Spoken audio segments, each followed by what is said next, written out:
then we'll move to the remote panelists. This is Peter. Yeah, so in case you all haven't figured out, this is a remote working panel with remote panelists. So we're going to actually kind of prove how we do things here and show you how we communicate. So I am our recruiting lead on the technical side of the organization. So I support a lot of our remote teams that are based all over the world. I'm based in New York, and then I support teams that are based. Well, I guess the developers we have on our team are based everywhere from California to Israel and everywhere in between. So we cover about 12 hours of time zones. So I will pass it over to, I guess, David, and maybe everyone can introduce themselves. Sure. Can everybody hear me over there? I don't hear anybody. Yes, thumbs up. Cool, awesome. Cool. So I'm David Haney. A lot of people call me Haney. It's super nice to sort of meet all of you in this way that you get to stare at my face on a giant screen and I get to see the back of your heads. But it's a pleasure to be here. Thank you for having me. I'm an engineering manager at Stack Overflow. I joined the company 2 years ago and change, and was promoted about a year and a half ago to engineering manager. I'm currently in sunny Jacksonville, Florida, which was hit by a hurricane about 2 weeks ago, which at that point it was quite rainy, but all is well and nothing too terrible happened. Let's see, the perspective I can add to this conversation in particular relative to everybody participating is that I am a remote manager of 13 employees. Geographically located all over the world, all of which are developers, everywhere from Prague to London to the west coast of the United States to soon to be Canada. We have somebody starting in Canada in just a couple weeks. So that's a unique and interesting thing that I'm happy to lend some perspective on. And thanks again for having me. I'll go next. Hey everyone, I'm Desiree. I'm a product manager here at Stack Overflow. I'm responsible for the jobs product. So it's our candidate-facing careers product that's on Stack Overflow. And I've been with the company about a year now, or almost a year, not quite a year yet. And the perspective I bring is that I help lead a product team that's distributed from, let's see, Poland to Hawaii. I'm based out in Hawaii. And so I can talk a little bit about the challenges of kind of cross-functional collaboration to drive product development forward. All right. Hi, everyone. My name is John Chan. I am a developer here at Stack Overflow, and I also run the marketing engineering team here at Stack, which basically means that I work very closely with our marketing team, and I think a lot about signups and lead generation and how people think about the Stack Overflow brand. In addition to that, I run a lot of our evangelism efforts and outreach efforts, especially on the diversity side. So the perspective I can provide here, in addition to, all the different things in terms of working remotely with all the people that I do and doing all the outreach there, I was also somebody here at Stack Overflow that was nomadic while I was working full time. I could say more about that later on, but I basically traveled to 3 different continents and over 22 cities in less than 3 months while working full time. So I can also provide an interesting experience or interesting perspective in terms of what it's like to be a remote worker and really taking that to an extreme. Thanks, John. Thanks, everybody. And like I said, I'm Joe Humphreys. I'm the HR director at Stack Overflow. Been here about 4 years. November will be 4 years, which is insane in tech company years. And it's been great. I think there were maybe 60-some people at the company when I joined, and now we're about to hit 300. And I ran a quick report right before the panel today, and we have 72 out of those 300 employees are remote. So we've got very close to 25% of our employees working remotely from their homes, from co-working spaces, from wherever they want to work in the world, as long as they've got a reliable internet connection. And it's been great. It's got its benefits. It's got its challenges. We're going to talk all about those things. And let's get started. So I'll be moderating today. These are our panelists. We're going to take a bit of time to ask them some questions, and then I want to take a lot of time at the end so that you can ask us questions and see if we have any other insight to share. So the first question, I suppose, is directed to the whole group. Why do you feel that we built Stack Overflow as a remote-first workplace? I mean, historically, like I said, we were remote from our inception, but it continued to be that way. So I'd like to hear from the group, like, why you think we did that and why it's working for us, what some of the benefits are. Who wants to start among us? Go for it. Well, I could start with one thing that's really important about a remote workplace. To be clear, this is the first place I've worked that's been entirely remote friendly, and a culture of remote that's better than you can occasionally work from home, but you still usually come into the office where you live. One of the biggest benefits and probable reasons that we started the company this way is that it really broadens your reach in the world, not just to customers, but also to potential employees. If we were only located in Jacksonville, Florida, and only hired in Jacksonville, Florida, then the pool of talent that we could tap to build the best products with the best people is much smaller than if we can hire that brilliant guy from Slovenia or that brilliant woman from Hawaii, for example. So that's a huge advantage that you can cultivate even strategically ahead of your competition in whatever field your company is in. Yeah, and completely agree. You know, from a recruiting perspective, you know, the best secret for hiring technical talent is hiring remotely. You know, we aren't limiting ourselves to these talent hubs of, you know, the big New York and San Francisco areas. We can hire talent no matter where they are in the world. And it's blindingly obvious when we post a position or, you know, we're hiring for a role that's available remotely versus a role that's specific to one particular area.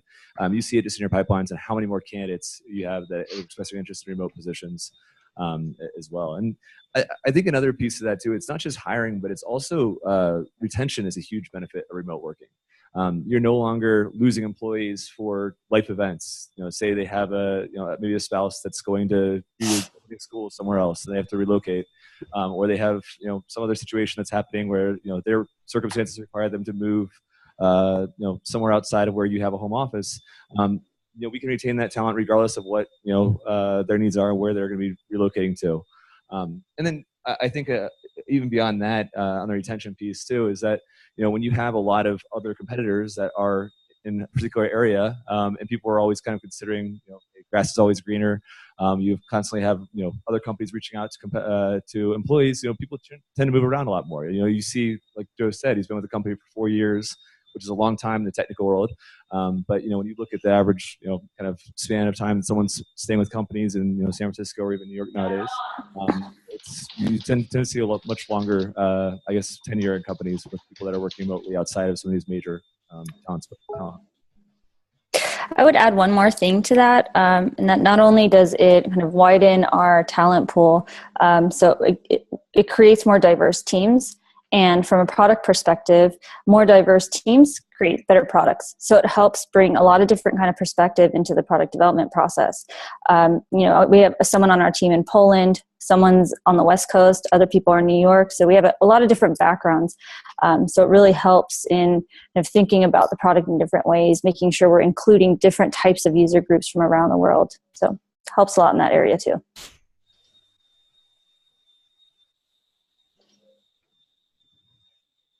Anything to add, John? Well, yeah, I mean, just really reiterating everything that everyone had said. You know, for me, and I'll probably say more about this, is really around that flexibility. You know, one of the things that I've said every single time that I've thought about where I want to work, or when I talk to, say, students, for example, what they want to work, a really big part of that is really having a lot of flexibility and autonomy. You know, I get to see my family. I don't need to choose between seeing my family on the West Coast and staying here in New York City, if that becomes a big thing. If, you know, I don't want to put off that round the world trip, you know, until I feel like I've put in the time and saved the money to do that, and wait until I'm, you know, retired to go do that, I can actually do that while I'm working full time. The kind of autonomy and sort of flexibility with working in a remote culture is really something that's, you know, you really can't sort of compare with a lot of other places that really would require you to stay in one place. So clearly, sorry. Remote work. Sorry, Haney. Sorry, Joe. Drawbacks is we all talk over each other during meetings. What were you going to say, Haney? I had one other thing to add that might resonate with developer types. The thing about having geographically diverse locations for employees is also coverage in terms of time. So if the site starts on fire at 3 in the morning Eastern, there's probably somebody working in Europe where it's 8 or 9 a.m. who's happy to take care of that. You don't need to sort of disrupt people's work-life balance and quality of life by waking them up to solve it. And that's a really interesting benefit I would never have thought of before working here. Right on. Good. Good. So there are a lot of benefits, obviously, to working remotely, to having your company allow remote work. But of course, there are a lot of challenges. There are a lot of things that make it difficult. If it were easy, every company would be doing it, but it's not easy. So I'd like to take a little time here from everybody in the group to hear what some of the challenges are, and more specifically, what you think it is that Stack Overflow does well and why this has worked for us.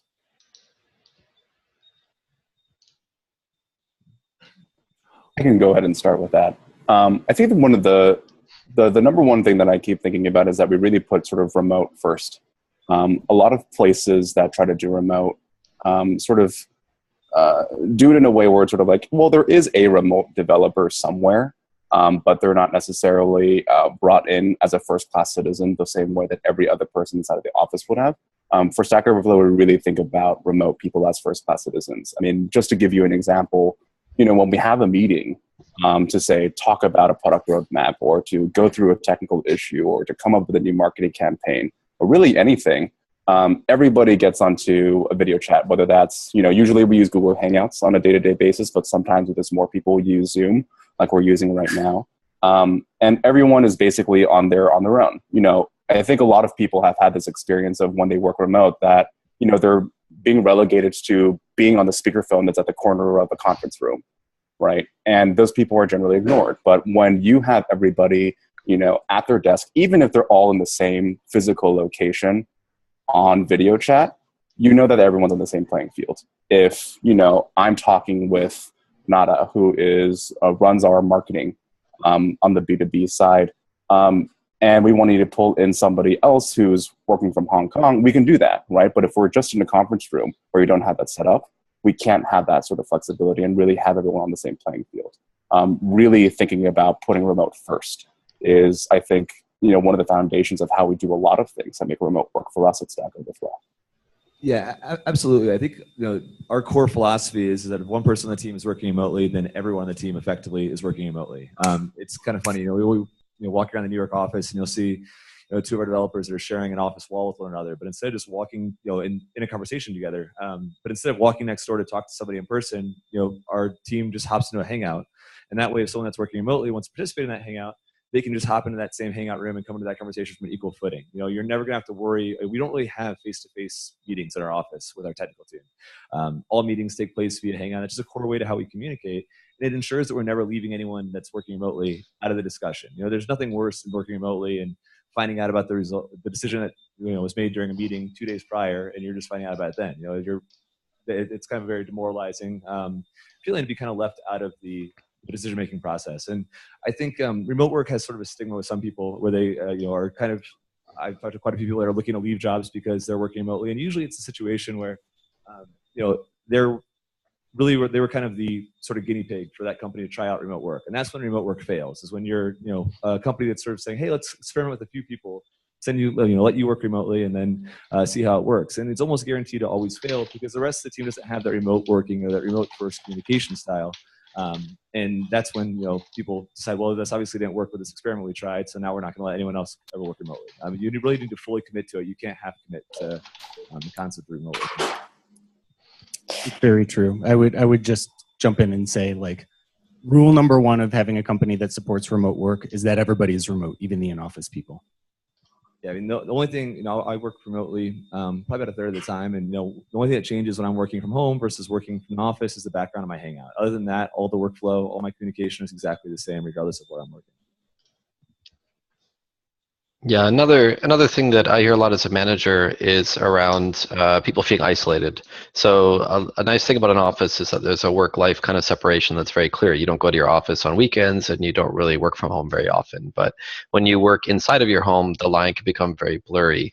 And that's something to be very aware of, and something we work really hard to overcome. And the way we do that is really flexible work-life balance opportunities and options. So we want people to work from wherever they want, pretty much whenever they want, as long as they're able to attend the meetings they need to attend and completing their goals and responsibilities. But we also create some social, virtually social events, as well as physically social events to make sure that everybody feels included. So actually coming up next month, we have an annual meetup where a lot of the employees from all around the world world get together in a physical location.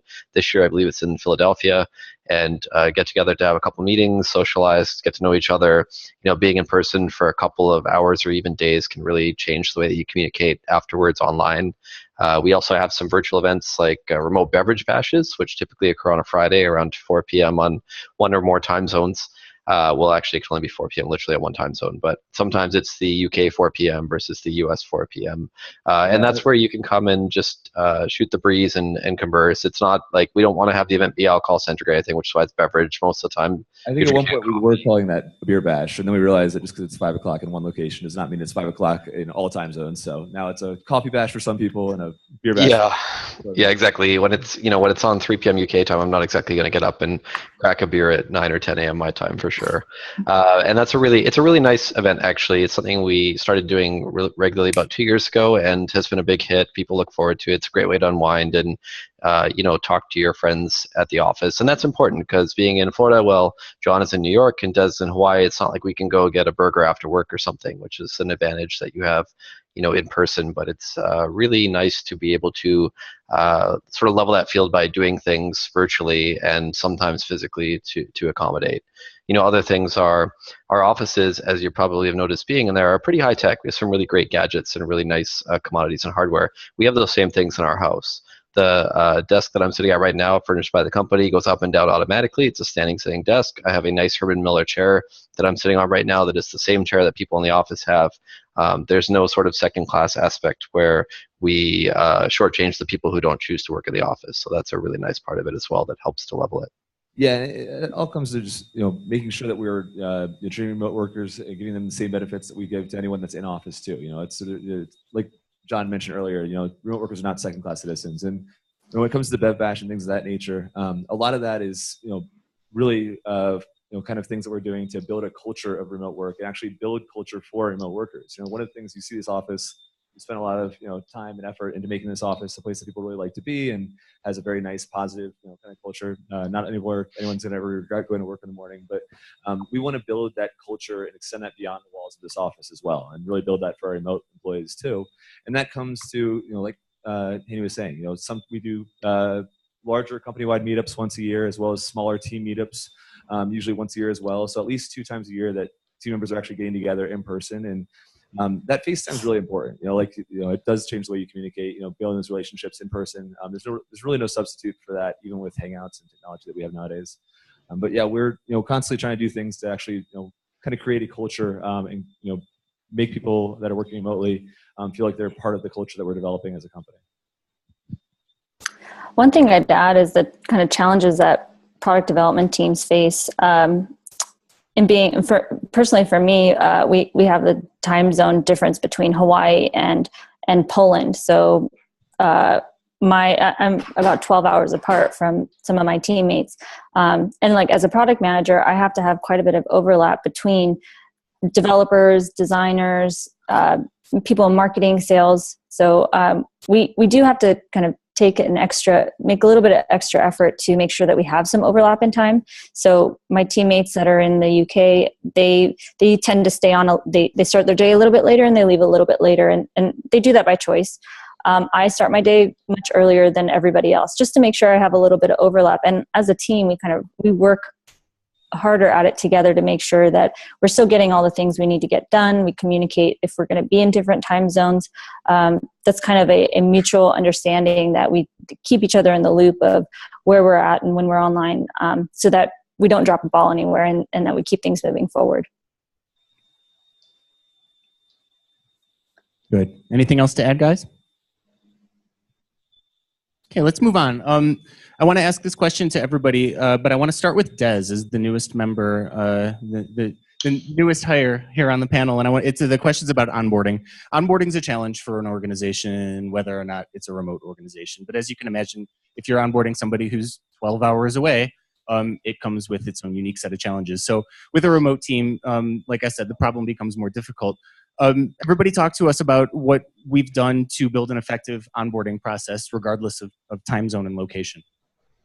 Sure. All of our new hires go through what we call Stack University, which is a kind of a step-by-step program put over, I think it's a 6-week 6-week program, right, John Haney? 6 weeks.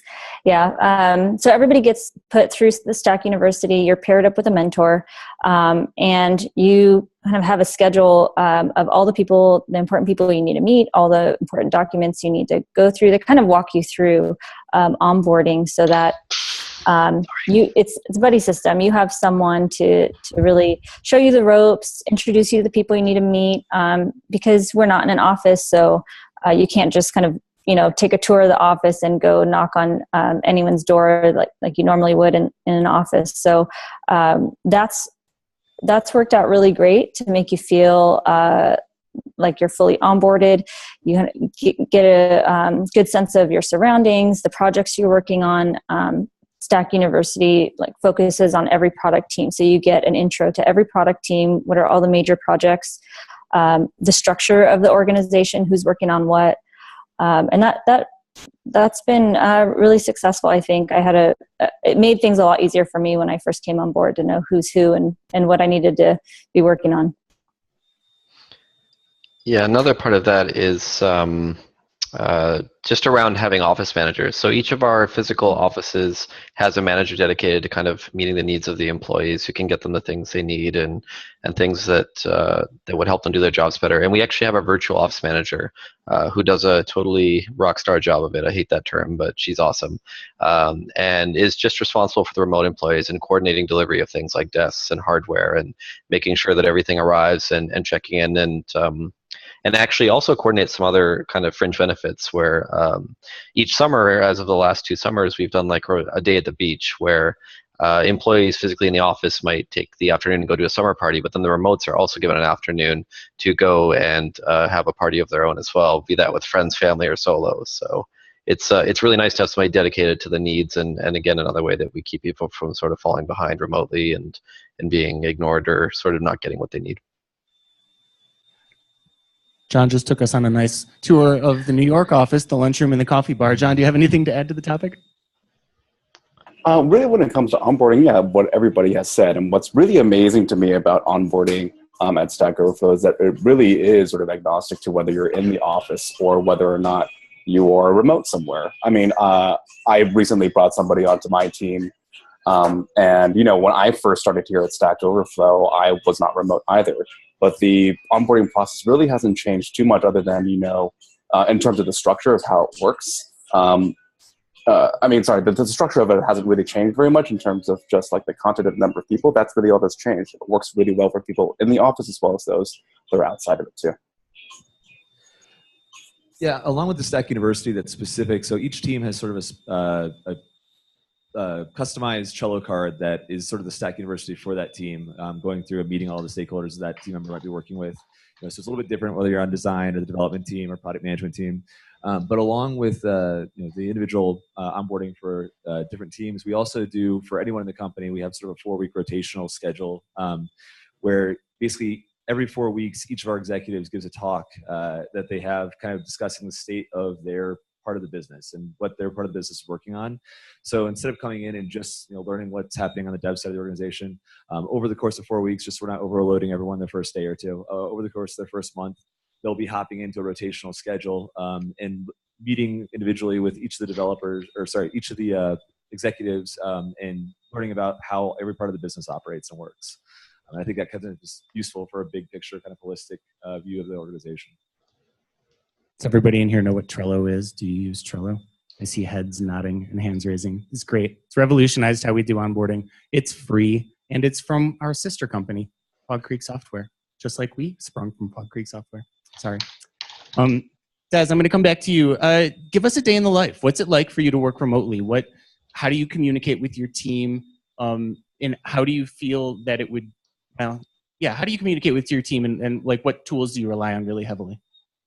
Well, you just mentioned Trello. Trello is huge. That's kind of our source of truth of where all of our projects are managed.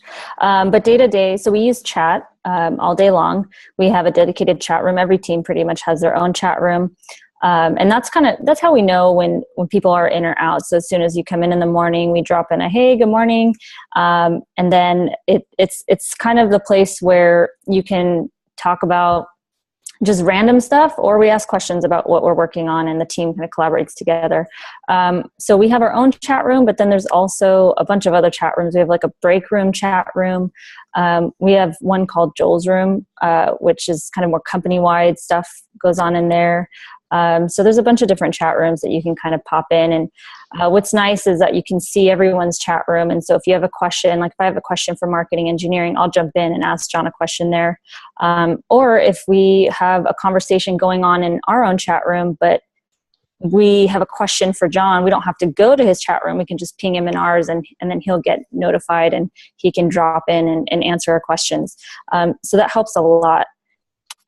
We use the entire Google suite, Google Sheets, Google Docs, Google Drive. So that's kind of where all of our strategy documents, specs, brainstorming sessions. So we're not in an office, so we can't just walk over to the whiteboard and start mapping out workflows on the whiteboard. We use Google Sheets and Docs for that. So it took a little getting used to of no longer walking over to a whiteboard and getting it all down on a digital file to start with, but we got used to that.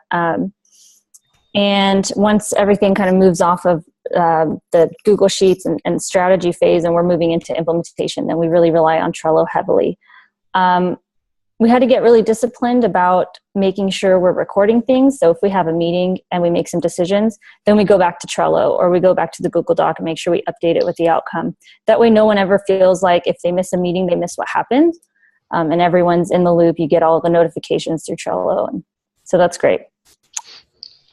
What else do we use? Some teams are using Slack now. My team isn't, but some teams are using Slack. So that's another form of communication. Yeah, this is one of the challenges as we grow as a company. We have sort of multiple methods of communication at this point. So about half of our company is now using our internal chat client, Bonfire, and the other half is rebelled and gone over to Slack, which is it's a hot topic. Yeah, it's a hot topic. To know the right place to go for information sometimes, because there's a lot. But I think that's a challenge a lot of organizations face. Haney, anything to add about your full-time remote? Anything to add about tools that you use in what you do to ensure that you have proper communication lines open with your team? The key is probably the philosophy of public default and being overly expressive. So whenever I worked in an office at prior jobs, there's always sort of that awkward person who's like an oversharer and tells you way too much about their life and what's going on, and is maybe perhaps talking a little too loudly on the phone about their personal stuff. But in a remote environment, that's actually encouraged and almost necessary. You really need to be overly, like Des touched on this a little bit, but you need to be really overly communicative. You need to say, good morning, I'm working now. You need to say, goodbye, I'm leaving now. In an office, I remember you just got up and walked out when you were done most of the time. And people could come walk by your desk to see if you were still at the office or something. But remotely, there's not a lot of visibility by design, and there doesn't need to be, into where you are at all times. And so the obligation and onus is on you as the remote employee, or even on-site employee, because just as they can't see us, we can't see them, to communicate really clearly and openly about where they're at, what they're doing, what's going on. It's very normal to see people say, I'm out for lunch, be back in 30 minutes. 3 times a week I tell people I'll be right back, I'm going to go to the gym for an hour. Do they really care that I'm at the gym? Probably not, but it's at least an artifact that they can look at to see, hey, he might not respond for the next hour or so if I ping him and need something. And that's really important. And that all kind of ties into the concept of work-life balance, because with different time zones come different start and end days. People with very traditional families or children might need to get up very early in their time zone, and some other people might be wanting to sleep in and start their day at noon or something. And both of those cases exist across the organization, and so a work-life balance is really important. You need to be able to work around people's schedules a little bit sometimes and kind of be flexible. Sometimes you'll give up an hour here to add an hour there, especially on the management side of things, but I think we'll probably get into that in a little bit. And just being accommodating of other people and accepting that, we're in a traditional office, you might go to somebody's office and kind of almost hold them hostage for an answer. In a virtual environment of respect, you've got to be willing to give a little bit of time between question and answer sometimes and say, hey, like, Des, I know you're not up for 3.5 hours, but when you get in, can you ping me? We need to chat about something. Versus calling her up and waking her up to try and chat now or something. So there's a definite respect that goes hand in hand with that. Real quick too, on something Des said earlier, she mentioned that we have separate rooms for sort of business related topics, and we also have our break room in chat. And we're, as you've been hearing. We're huge. We're very, very engaged in chat all the time. But I think one of the things that's really useful for remote employees is by sort of separating out and having a break room chat room that's not business related at all. It's kind of just a chance for people to share anecdotes about their life or funny GIFs or GIFs, however. I don't want to start that. Start a war, Peter. No, sorry. So yeah, having a break room where basically remote employees can kind of engage in what you call water cooler banter in an office is super useful, again, for just kind of building that remote culture and getting to know each other outside of work. And let's face it, we work at tech companies. We don't really want to be around each other anyway. We'd much rather communicate via the computer than face-to-face, at least. I don't know. That's just... John, I'm going to get to you in a second because you've got such a unique story to tell about being a nomad, but I want to just touch a little bit more on work-life balance. Because I know that if I worked primarily remotely, it would be very tough for me to draw the line and know when to shut my computer and say, okay, I'm going to spend time with my family now, or I'm going to work on something that's not work. Des, how do you draw that line? How do you ensure that you have a work-life balance when you don't have an office to leave and go home to? Yeah, you have to be really disciplined about it. You have to really consciously make a decision to say, okay, it's 6 o'clock. I'm going to close my computer and go walk outside or go to the gym or go to the store. I remember when I first started, my first week, I literally did not leave the house one time. So I had to kind of draw the line somewhere and say, okay, this probably isn't going to be sustainable. So Stack has a really great gym membership reimbursement. I use that to get a gym membership, make sure I'm going and getting my exercise in. I make sure that I step away to have my lunch, because it's really easy to go grab your lunch and go back to your desk. Happens in office too, but it's really important. And just kind of create a routine. So my day starts at the same time every day, for the most part. Like Haney said, you got to be flexible too. But for the most part, I start at the same time every day. I try to stop around the same time every day, and just make sure that I'm taking care of myself so that I don't get burnt out. So. Cool. Anything to add, Haney, who is also full-time work from home? I think the flexibility, it's counterintuitive, right? Like, a lot of people, especially as a manager, your instinct is sort of to kind of monitor your employees, make sure they're doing their jobs. But one of the kind of interesting and maybe unintuitive or ironic effects of giving people a lot of freedom is that they tend to work a lot harder. We definitely don't want people to burn themselves out, and we really, as a manager, I really monitor work-life balance, and I honestly find myself more often than not saying work less, not work more, because a lot of people who are remote and are able to kind of make their lives happen as they need to, if they have a doctor appointment, tomorrow at 1 p.m., go do it. There's nothing that's you're never going to catch me saying, like, take your job and put it ahead of your health, for example. So they may, as a result of that, feel a lot happier and do a lot more work for you, to the point where you might see them on 12 hours a day and have and I've had this conversation numerous times of, hey, scale it back, like, get into a bit more of a routine and don't work as hard, because that's going to burn you out over time. And especially like we talked about earlier with the kind of blurred lines of working at home, and like what Des just said, spending a week at home. I fell into that trap as well when I first started remotely and got a little cabin fevery, and so have set up a couple of routines for myself as well. It's just really important to be mindful of the fact that you still need to separate work and home life, and also do things to be social, because it can be very isolating if you spend all your day in your house, then spend all your evening in your house, lather, rinse, repeat. So another thing that we found was important for remote workers is not everyone is going to love working from home. That's not for everybody, but we still want to be able to hire people wherever they are in the world. So we'll either offer our remote employees $100 a month home office stipend, as sort of a covering cable internet, or we will also offer any of our remote employees up to $300 a month to go rent a desk at a co-working space. And that way they can actually, even if they're not based in a city where we have an office, they could still, kind of have that office routine of getting out of the house. And some people just prefer that. So both options are open. Haney, you began talking a bit about what it's like to be a remote manager, and I think that must come with its own unique set of challenges, because you still have to do all the same things that in-office managers do. You have to develop trust in your team. You have to set goals. You have to have a shared understanding of what you can expect from each other. I'm curious if you have any examples to share of how you've done that. Any stories or just any philosophies that you want to share? Yeah, that's a really good point. It's, being a manager is about taking care of people, and doing that in person can be really intuitive and easy, and reading the emotional quotient of somebody face to face is very simple. But remotely, it does come, working remotely as a manager does come with its own set of both benefits and challenges. It really starts with the hiring process, if you ask me. You've got to be, nobody likes a micromanager. You don't want to be monitoring, nobody likes that boss that'll come and stand over your desk and watch you do your work 8 hours a day. And that's something that can happen pretty easily in a physical work environment. But in a remote work environment, there's no practical way for me to, were I to want to do this, which I never would, there's no real way for me to go and watch what somebody's doing day in, day out. So you have to inherently have a really good established mutual respect and trust. So in hiring, you've got to be sure that the person is capable, is smart and gets things done, is able to be self-motivated. That's something we select for. It's really hard for some people to motivate themselves. Some people do best in a very structured environment, and remote work can in many ways be the opposite of that. So we are careful to hire for people who are able to kind of keep themselves motivated and stay on track. My job in that sort of topic is to just sort of loosely keep track of people and make sure that they're hitting their goals and are staying on track and communicative.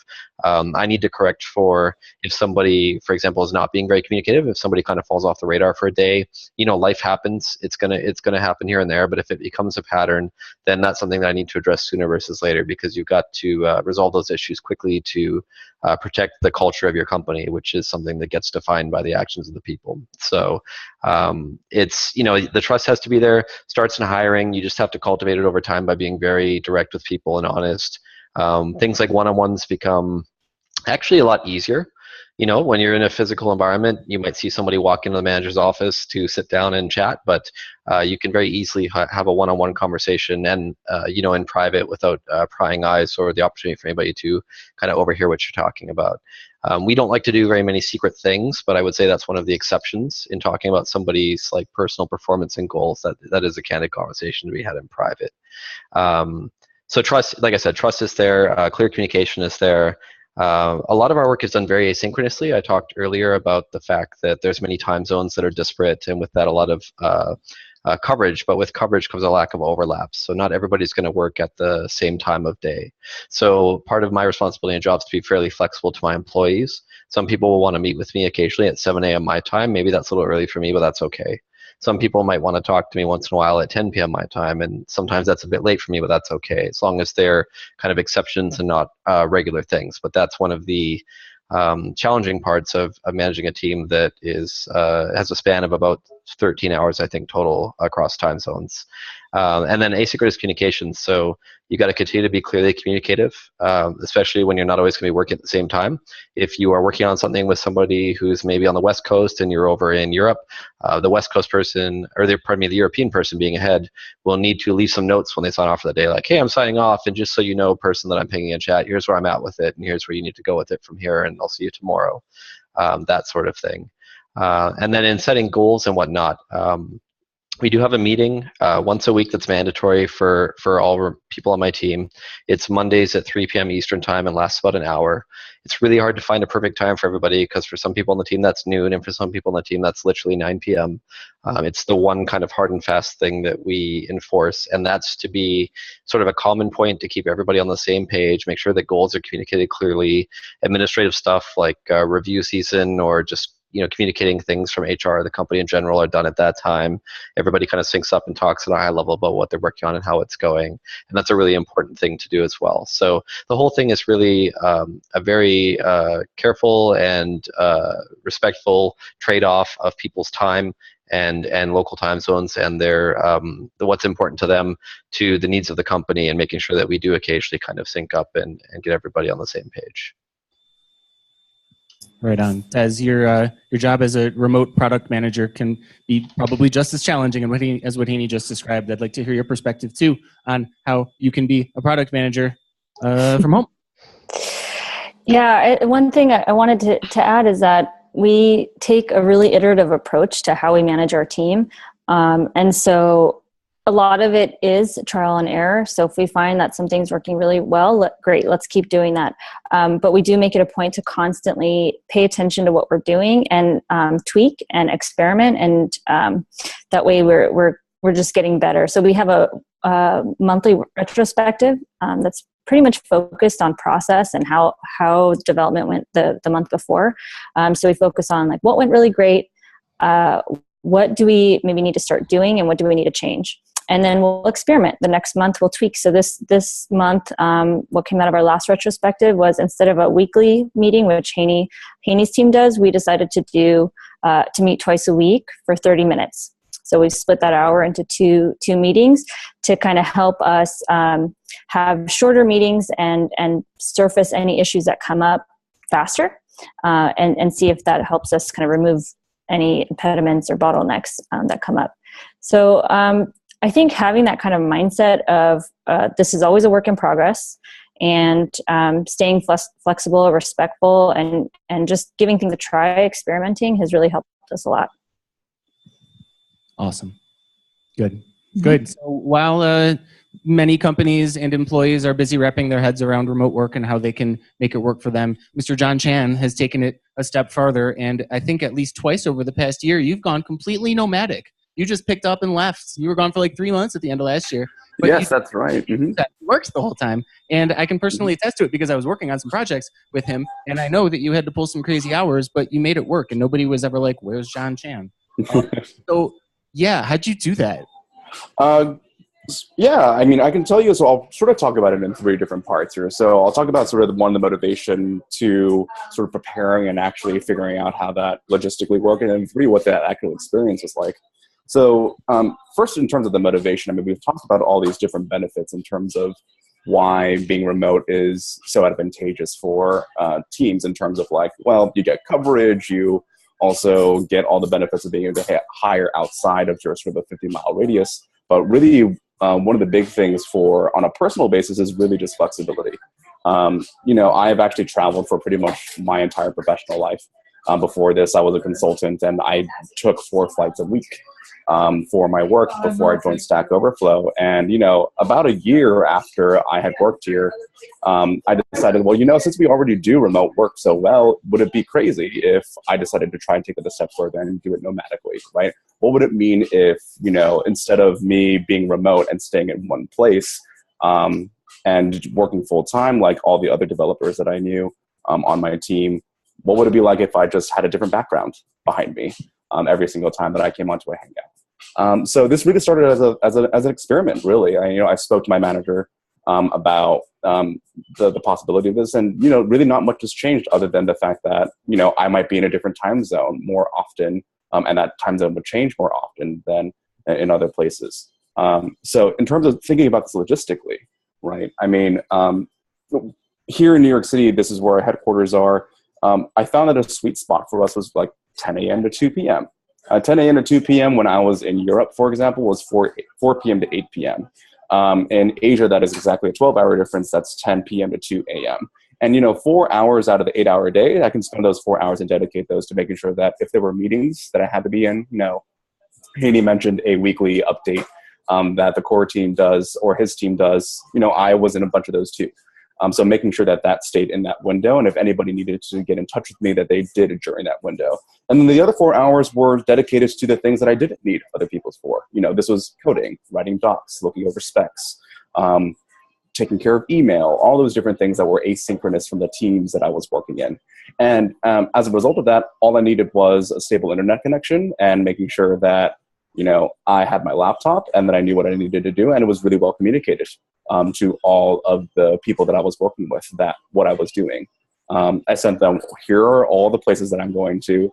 This is the window of time. If you need to get in touch with me, this is how it is. But other than that, it's not too different from working with another remote developer at Stack Overflow. So in terms of the third part here, the sort of experiences, I mean, like I had mentioned before, I basically went to 3 different continents over the course of 3 months. I basically booked 4 one-way tickets, one from New York City to Berlin, one from Rome to Hong Kong, one from Taipei to Los Angeles, and then one from Los Angeles to New York City. So I literally went around the world.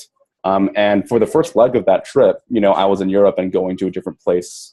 I didn't stay in one place for more than a week. So I went from Berlin down to Spain, Barcelona, went up to Paris, went down to the south of France, went through Italy, and then left for Asia, Hong Kong, Taiwan, stayed in Taiwan for about a month, went to Los Angeles for a month where my family was, and then came back to New York City. Some of the challenges that were interesting there, one of them was just how much context change there was. Some of the things that we were sort of talking about before we actually started this meeting was, I think Des and Haney have both mentioned that there's this thing about work-life balance where you're like, oh, I can end up working through the entire time. Compound that with also wanting to see all the things in a place that you've never been in before. One of the things that I really wanted to do when I was out in Florence was that I wanted to go hike at this really amazing place called Cinque Terre. It takes about an hour and a half from Florence to get there. I woke up at 4:30 in the morning so that I can go out to this hiking trail along the coast, hiked for 3 hours, finished at noon, came back, did my work that was asynchronous and got onto calls for 4 hours, had a dinner and went to sleep, and then went to Rome the next day. Like, that's what my day was like on a really crazy day. But what's really amazing about that is that, I don't need to wait 20 years when I feel like I've done working and I don't need to be in the office anymore. I can be in an office working full time while doing something that I know that I will want to do at some point in my life. And I get to do that, working for a really great company with really great people. I'm not the only one that has tried to do this too. We have two other developers, Ari and Dean, that have also been somewhat nomadic as well. And it's something that I still want to continue to do. With all the miles that I sort of gotten from my previous life and the flexibility, I don't have a mortgage necessarily that I need to pay off. I don't need to be tied to a desk. And that allows for the kind of freedom that I really wouldn't be able to get in many other places that I can think of. Yeah. That's pretty cool. I'm going to do that. You're unique, John. I don't think I could do that. I need to just take 2 weeks off vacation, just go and be on vacation. Yeah. It's got to be hard to go away, to go be on vacation and be in those places, but you can't. Well, I mean, you can, but you have to do some work too. And it's really incredible that you got to do that, but it doesn't sound easy. You're a trooper, and it sounds like you got a pretty nice reward for being able to do that. Yeah, there's something, it was difficult. I mean, this was an experiment, right? I mean, no one in the company had sort of done something like that before, and really not many other places that I can think of have had many people that have done nomadic. I mean, if there were some things that I think would change, I've made this easier, was maybe extending the stays that I had at each of those places, right? Dean, who was one of our other developers that I know works a lot with Des, he stays about a month in each place that he's in. Actually, when I was nomadic, when I was gone in Europe for the month, he stayed in my apartment here in New York City. So we basically just swapped. While I was traveling, he was in my apartment in New York. And having those longer periods of time means that you get to adjust, that you don't feel rushed, like you need to go and take a 2-hour train ride to go somewhere because you only have a day left and come back and still cram in a full days of work. You can spread that out over a period of time. And get to a place where, if that's the pace of life that you want, where you really get to travel and do those things, there are lots of advantages to being nomadic too. I mean, as a result of Dean staying in my apartment while I got to travel and New York being a very expensive place, I actually ended up saving a lot of money because I didn't need to pay New York rent. And I was staying in hostels a lot of the time, and I still got to travel the world. Working full time. That's something that I don't think I would be able to get in many places, if any. That's really fantastic. Awesome, guys. Very cool. There's one thing we didn't talk about, just wanted to mention, is that communicate. You asked about being a product manager and how do I make sure that I communicate with everyone. We have something that we call a CEO report. And that's something that every team lead fills out every week. It's a Trello board. And every team has their own card. And so on that, at the end of every week, or I see people filling it out at different times, just depends on when kind of your, whatever rhythm you're in. But everybody fills it out once a week to report on progress that was made the previous week, and then kind of what you're currently working on, what you may have shipped. And also we make sure that we tie those reports back to the monthly goals that we've set. So we have monthly goals that are set, that are shared through Google Docs. That's company-wide. And the CEO report is used to progress weekly on those goals. So that's one really important way that the entire company kind of keeps up to date on the current progress of projects. Yeah, and those are actually subsidized, or I guess reiterated during our weekly fireside chats that our CEO puts out, which is usually a less than a 20-minute video that he puts out that sends out to the company for everyone to watch and catch up on what's happening. And then we also do broader, monthly state of Stack keynote we switched to speeches that monthly are more like hour-long discussions from various executives. Awesome. Great, guys. Thank you so much for this. So you've heard some interesting perspectives from the company perspective, from the team perspective, from the individual perspective on how Stack Overflow has made remote work. And now for the remainder of the time, I want to turn it over to you. Does anybody have any questions? Did we leave anything out? Do you think we're really cool? Yeah. What's up? Thanks. He said we're really cool in case you couldn't hear.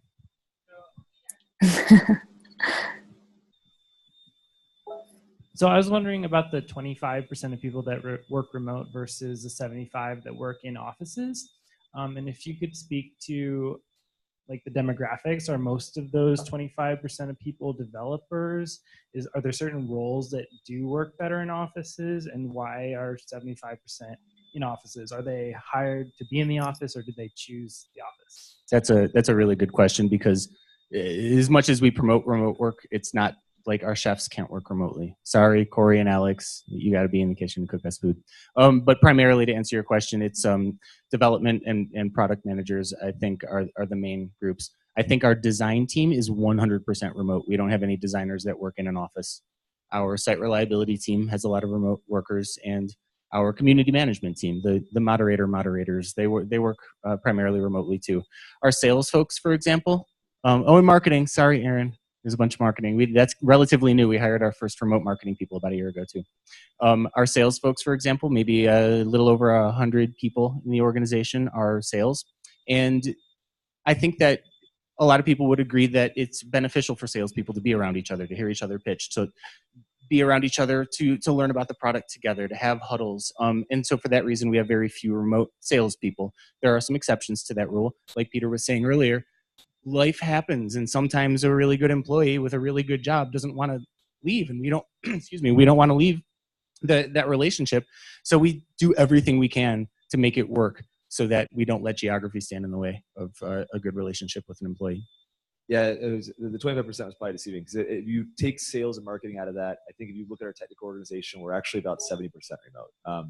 Our developers, for example, at any given time, we have probably between 7 and 9 working out of the New York office, and the other 43 now are remote. So, and the people that are working in the office are not there for any strategic reason. They just happen to be in New York and like the chef's food, I guess. Yeah, I have 12 of my 13 that are remote. It was almost all 13, but one person decided they were going to stick around the office for another year or two. So it's, it's not encouraged or discouraged. It's just what works best for people. If they, for whatever reason, want to leave the city or move somewhere else, they're more than welcome to, and we don't want to lose the talent just because of geography. Cool. Who else? Yeah.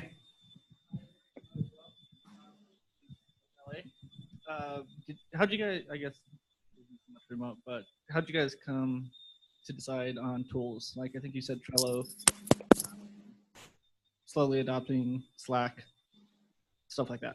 So probably the last 6 months of us, we've been bouncing between like Quip and Google Docs and Slack and HipChat, etc.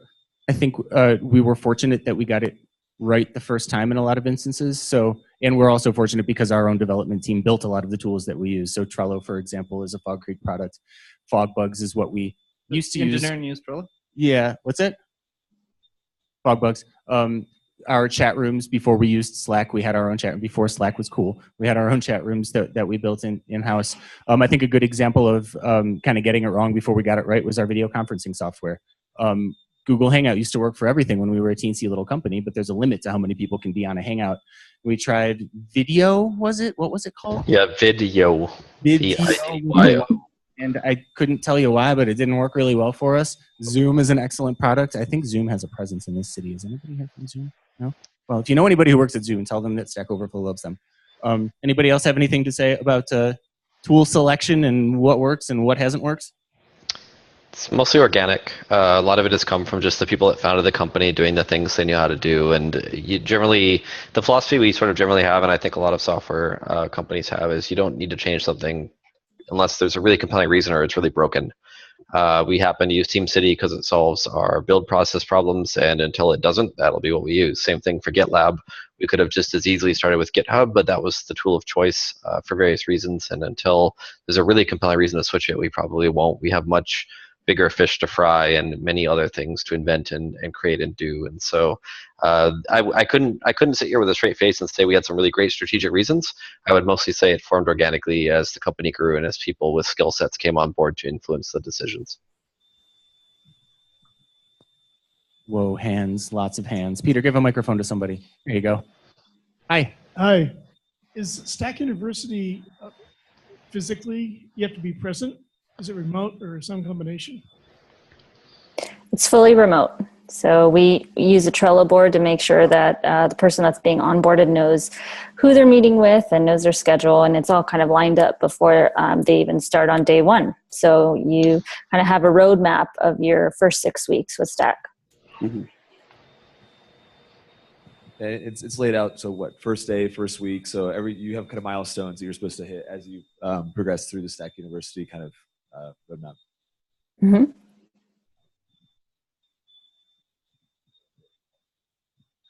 How do you deal with pay differences given people being located in areas with different costs of living?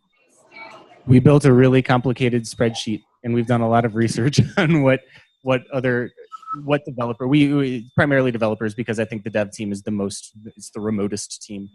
So what developers and designers and site reliability engineers earn in different parts of the country and internationally. And I'm not going to sit here and tell you it's perfect. I don't think any organization can tell you that their comp system is perfect, but we've done what we believe to be a really good job of determining what the cost of living and the cost of labor is in a country where we want to hire somebody, and what the kind of the remote going rate is too. So, you know, if the value of the dollar, for example, is very low in a country and we pay them what we would pay a New York developer, that's kind of messed up. But we also don't want to pay them really, really low because we understand that they're working for a US-based company and that there are certain challenges involved with being remote. So unfortunately, it's kind of on a case-by-case basis, but we believe that we've gotten it right based on our research and on our algorithms. And we actually have a lot about our salary scale. You can actually look at online. It's fully published. So we have a salary calculator. If you go to stackoverflow.com/company, you'll see our salary calculator and a very detailed explanation of how we identify where you fall on that salary scale. And that's completely transparent. That's one thing. We're a public default company, so everything is about our salaries is completely transparent to everyone. So you know you're being paid equally compared to everyone else on your team based off where you're at in your career. Another thing is the international market salaries are much more complicated than our U.S. salaries. Our U.S. salaries are actually, it's the same salary scale for the entire country, but there is a 10% differential for certain very high cost of living areas. So New York and San Francisco, I think, are the only two U.S. cities that we have that for, right? Los Angeles. Sort of Los Angeles. Yeah. Okay. We've only got a couple people in LA, but yeah, they qualify too. John, this question's particularly for you, but really anybody that has insight would be great. I'm curious when you're moving around a lot, what strategies you have for finding reliable internet and quiet spaces. That's an awesome question. It's a great question. Thanks. Yeah, so when it comes to finding a good space, a lot of it really just comes down to research. I mean, the places that I picked to do my trip, I mean, I was mostly in sort of on the western side of Europe, as well as in Hong Kong and Taiwan, and then Los Angeles, where I was. It wasn't too difficult to go find those places. I mean, something that I found was that, like, you know, something that has crossed my mind when I was thinking about doing this trip was like, oh, I should just be able to, like, work from anywhere. Like, I can go be in a cafe and just do that. But the thing is that there's noise. The nice thing is that, like, you know, the way that I'd organized my schedule is such that half of my 8-hour day essentially was completely on my own. That was to code, work on documents, anything like that. The other half of that was for meetings. And during those times, we're talking like 4 to 8 p.m. in Europe, 10 p.m. to 2 a.m. in Asia. You know, I stayed in wherever I was going to sleep, essentially, to make sure that I was in a quiet space and that I wouldn't be running around from one place to the other. And it was an uninterrupted block of Those were 4 hours that were dedicated to make sure that if anyone needed to get in touch with me, that they can get in touch with me, so I didn't move around. In terms of getting internet access, as a result of that, I could make sure that I was going to be, actually writing, making sure that when I was on a meeting that I wouldn't just get disconnected. But for the other 4 hours when I was doing something asynchronous, you can go offline for some of those things too. I think that most people, when you spend your 8-hour day, you're not spending that all the time just coding or just meeting or anything like that. You need space to think. And when you're doing those other 4 hours, you don't necessarily need an internet connection. Bring a notepad with you and write something down. If you're thinking about sketching out a spec, you don't need to get everything you're going to get down in your final draft right in that doc at that moment. You can do that and sit on a train and go to another city if you need to, right? That's how I really ended up sort of thinking about being in a quiet space, making sure I was in the right environment while I was on the move. Cool. Go ahead. Hey. Hi. Stack Overflow is awesome. Thank Yay. you. My question is about junior developers. Do you hire them? And if so, are you able to onboard them as remotes, or are they able to pair program with more senior developers who are remote? I'm personally a junior developer, and I do work with a lot of senior developers remotely, and a lot of them do live in different countries, and the internet connection is pretty bad where we're trying to do screen shares on coding projects, and it's almost impossible. Peter and Haney can probably give you some recent relevant answers to that exact question. Yeah, so historically, when we were a smaller dev team, hiring junior developers was much more difficult. We had much more aggressive sort of product goals, and we were operating much more leanly. And we are very cautious with hiring any employees in the company. I think some companies sort of hire junior developers in sort of a sink or swim mentality. You kind of put them into a seat, and they can either succeed or fail. And we want to make sure we bring someone on board. We're able to give them all the resources, mentorship, and attention they need to be successful in the role, and it can actually ramp up. And so we really recognize that we weren't great at hiring junior developers. So we actually put together our first apprenticeship program this past summer, which is sort of our approach to bringing on a junior developer. We partnered with a few boot camps in New York City. And for the first pilot program, we decided that we wanted that to be an in-person apprenticeship program, so we could have actual mentorship and pair programming like there in our office. For future programs, we're hoping that we might be able to expand that to allow for sort of remote mentorship and have mentors that are working remotely, or apprentices that are working remotely with partnered with mentors elsewhere. And so yeah, it's basically the program was a very structured curriculum, 3 months, and after the program, the apprentices were both so successful, we actually hired them both on board. So they started full time with the company this past August. But yeah, I think as of right now, we've only I guess experimented with sort of that junior developers and mentorship in person. But again, down the road, I think we'd like to expand that to be remote as well.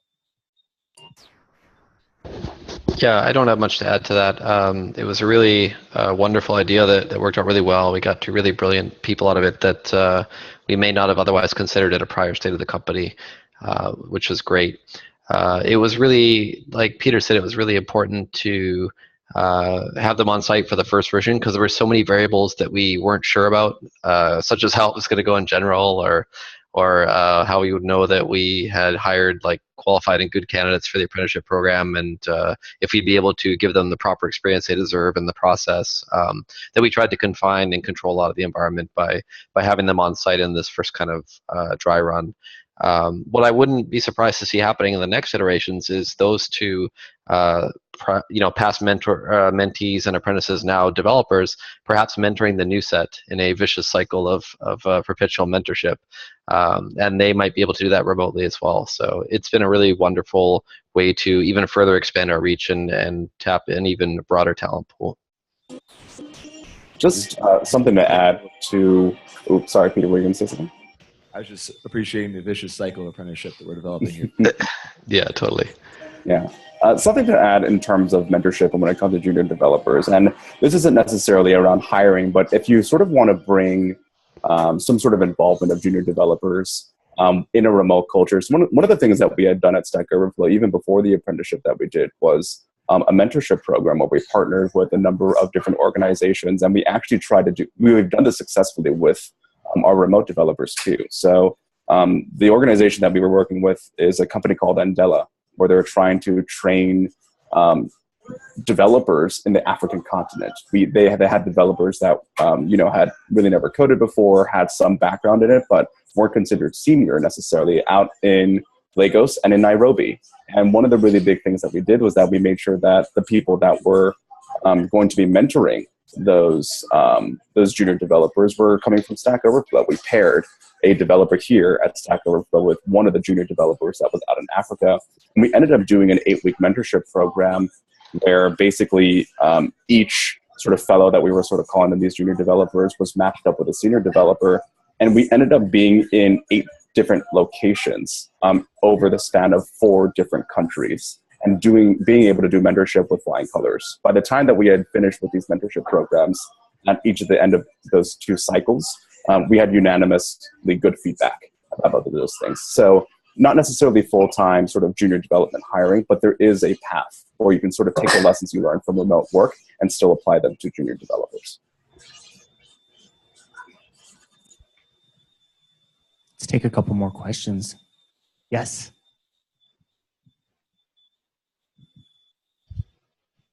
Can you talk a little bit about turnover and maybe employees who have left where working remotely didn't work with them, and if there have been any complaints about, like, I worked on a project and I never talked to these people in person?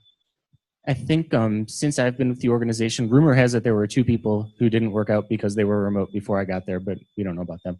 There was only one person that I can think of who decided to resign because he was like, I'm not into being remote. And I think that he's the exception to the rule. And he also, he started in office and he relocated to be remote. So I feel bad that I can't answer the question, but we've been pretty fortunate that we haven't had a lot of people not work out because of geography. Maybe somebody else has a better example. We have very low turnover. I'm actually surprised. This is the lowest turnover I've seen in any tech company that I've been with. Of the 8 or 9 I've been with, not to imply that I've been to all of them ever, but it's almost never, if somebody leaves, it's almost never because of geography or remote work. I think a reason for that is that we're very good in hiring. Like I talked about earlier, our hiring process really selects for people who are self-motivated and able to survive and excel in that kind of environment. Some people that have left, the most recent I can think of, left because they wanted to work on Go, and we're a .NET shop. And there were conversations about that, but at the end of the day, we were like, you got to follow your passion. That's not what we're doing here. And they're like, cool. And they went and found a Go company and started doing Go work. And, you know, still come around for lunch and hang out totally amicably. Very low turnover. And I think a lot of that is a combination of the freedom to not be confined by geography and just the overall like excellent treatment and benefits of the company. You know, nobody's paying me to say that. It's easily the best company I've worked for. The benefits are nothing short of incredible. If you take away all the reasons for somebody to want to leave, then it's very unlikely that they will.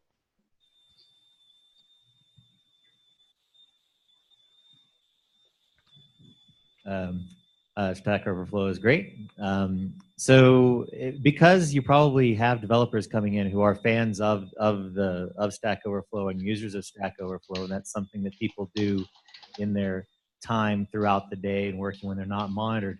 How does the product use and the remoteness, interact with working on the product itself? Like, do people take all day answering questions or getting involved in editing wars or anything like that? Or does that not happen? Do people stop using when they become a developer and you don't have to monitor that, or what?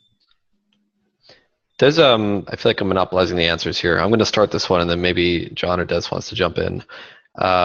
There's definitely a decline in site participation when you join the company, and some of that is that you spend a lot of your day working on the platform, and the kinds of answers that you give now have a different meaning, because where you used to be a user, you now have a shiny diamond next to your name, and that carries a lot of scrutiny and weight with it. And so we have some very explicit guidance around that, including staying out of the edit wars and instead moderating those wars and kind of getting people on the same page. We don't moderate how people, ironically, or pun intended, we don't moderate how people interact on the site, but the sort of natural thing that happens is they kind of shift their interactions on the Q&A platform to maybe off hours for the most part, sometimes on hours a little bit, maybe answering questions between things or when they take a break at work. But most of the time is spent on our meta sites, which are, if you're not familiar, they're like sites about the sites. where people can, express bugs or feature requests, and a lot of the day-to-day interaction shifts to that, where they're responding saying, hey, that's a great idea, I'm going to work on that now, I'll get back to you in a couple hours, or maybe we can't do that right now for good reason, or that's not a bad idea but something we're not going to do at all, or fixing a bug here and there. And that's where the behavior really shifts to, in my experience. Yeah, I can't really speak. I'm not a developer, so I can't speak for developers. But what I think is really cool to see is that shift. As a kind of a product manager, I'm used to being the one that's the only one, or just me in support, really responding to users and to bugs and questions they have. And it's really cool to see that the entire development team is involved. And so they'll jump in, they'll answer questions, they'll let users know, if it's on our roadmap, what we're thinking about, so that public by default, it's really practiced kind of in all areas, meta being an important one. And Hanny, you probably confirm this, but I think we actually have a policy that we don't allow employees to be moderators on the site, right? Is that not the case? You can moderate, but everything you do is binding, and so you should only do it in sort of extreme cases. We have a strict rule that you don't moderate your own stuff. That's the fastest way to go on a power trip, right? Like if somebody disagrees with you, you just like ban them or something. That's absolutely not tolerated or acceptable. I think a lot of the decline in interaction is where, we hire very passionate developers who often are very familiar with Stack Overflow. The pun here is who isn't. And they may have been very involved in the site and very, detailed and into the weeds in debates and arguments, and maybe they had the occasional like back and forth with somebody. That carries a very different weight as an employee. And because you're not just representing yourself anymore, but also representing the company, I think people are a little bit more reserved to interact in the same ways, which is just a natural byproduct of what happens when you work for the place that you used to know and love. It's the difference between like going to the go-kart place and riding the go-karts and then working at the go-kart place. You don't just ride the go-karts all day anymore. Or if you do, that's a great job. Yeah, something to add in terms of like, so actually for me, when I joined the company, I was not an active user of Stack Overflow, and I remember at the time, and sort of sometimes still is the case. That was a little bit strange. I mean, one of the things that I sort of think about a lot, especially when we're thinking about the Stack Overflow brand and also sort of what products that we are trying to create on Stack Overflow, is that for a very, very long time, being a power user of Stack Overflow meant that you had a lot of expertise into how the community worked, and also sort of what the mechanics of how the Q&A sites work and all the other things that we were doing, right? And that's worked for us really, really well. We've been very opinionated about certain things, about like, maybe don't say thank you in comments about questions. And having been a user of Stack Overflow and understanding how that impacts the product and why we make decisions helps a lot. But, especially as we grow, where we're trying to think about, well, what does this product look like for all developers in the world? What does this look like for developers of every kind of background, where it's no longer sort of, the sample size of the people that we have working for us at Stack Overflow and the people that were power users of that represents the needs of all the users that we have that we're trying to serve. So breaking outside of that sort of understanding about like, well, this is how we've done things on Stack Overflow. This is, I'm a really great power user of Stack Overflow. There are other needs that go outside of that too, that by not being so deep inside of the platform also helps you think about needs that we haven't met necessarily that can also help build that product too. I think we got time for a few more, if there are any. Yes. Yeah, so you mentioned a couple of changes you made over the years in terms of tooling as you learned and you evolved. I was wondering, what sort of things did you try in the early years of having this remote workforce in terms of process and policy and so forth that didn't work out that you ended up having to change? That's a really long list. It's the typical story of you start with, I wasn't around for this disclaimer. I've been here about 2 years. Company's been here like 7 years or 8 years now total. But the typical startup story of the processes and tools and things you do with 10 people don't scale to 50, and then the things that you employ for 50 people don't scale to 250. When everybody's in, Skype, I think was the original tool, according to Jeff Doggus, one of the founding members who's on my team. They used to just talk on Skype all day while they worked. So that doesn't really scale to like 15 or 20 people. And And so you switch to an internal build chat application. And then, as we kind of hinted at earlier, with Slack coming into the fray, that's something that isn't fulfilling the needs of all teams equally. And so that's starting to take off and so on. But I feel like I'm monopolizing questions, so I'm going to be quiet now. Let somebody else add their thoughts. Well, Yeah. Go ahead, Des. I was going to say I can't speak to the early years either, but I can say the product management organization is pretty new. We really started formalizing that earlier this year, late last year. And I think as you grow, you start to become a lot more specialized. So we have historically been in engineering and still are a very engineering-driven organization. But as we grow and as our products become more complex, we are starting to specialize. So now we have smaller teams where we have a product manager, a designer, and 3 to 5 developers per team. And so that in itself has we had to kind of take a look at our process and reconfigure, how we manage product development from, ideation all the way through launch, and standardize it a little bit. And these kind of specialized roles take on more ownership. So product managers might own the roadmap and prioritize what we're working on, but engineering fully owns implementation and how we decide to develop certain features, and then we have UX and design dedicated to all of the look and feel and interactions that need to happen, and that kind of specialization takes some work to really define a process around. Mm-hmm. So I've been at Stack Overflow now for 3 years, and actually predating some of the things that we've talked about, even sort of like Stack University didn't exist 3 years ago. We were still pretty much completely using Google Hangouts at the time. And, one of the things, there's been a lot that's changed. One of the favorite sort of sayings that I've heard about growing and thinking about tooling for companies is that, up to our VP of Community Product, Jay Hamlin, said this, where, up to about 200 people, you're running a pirate ship, right? There could be a captain and they just yell things, and then everybody will hear, and generally like the mast will go up and the boat will point in the right direction, and that's okay. After about 200 people, you go from trying to lead a pirate ship, and you're actually taking care of a fleet of pirate ships at that point. And those needs are changing very, very drastically. Before, when we thought about communication, and that's really what I sort of want to touch on, is that, that's how things worked before. You could sort of just send an email to your entire organization, right? The entire engineering team, for example, be like, hey, what do you guys think about this thing, right? We have a system called the RFC system where, we have this idea. We want to be able to have people sort of put in comments into that. And that worked really well when we had a smaller engineering team where everyone could sort of put their feedback in. But now that you have an engineering team at a company where there's multiple departments that are trying to work together to build a product, that doesn't necessarily work all the time. We've come up with a lot of different processes, like the one that Des has mentioned on the products team, around sort of like understanding how specifications are built, roadmaps, maybe formalizing things like Scrum, for example, that really had to scale out once we sort of hit that limit, where I'd say the biggest difference that we've noticed in sort of our pattern around communication and the tooling that's associated with that is before we could shout into the void and everybody would know. Now that doesn't work anymore. We now have to work with imperfect information and not everybody knowing everything.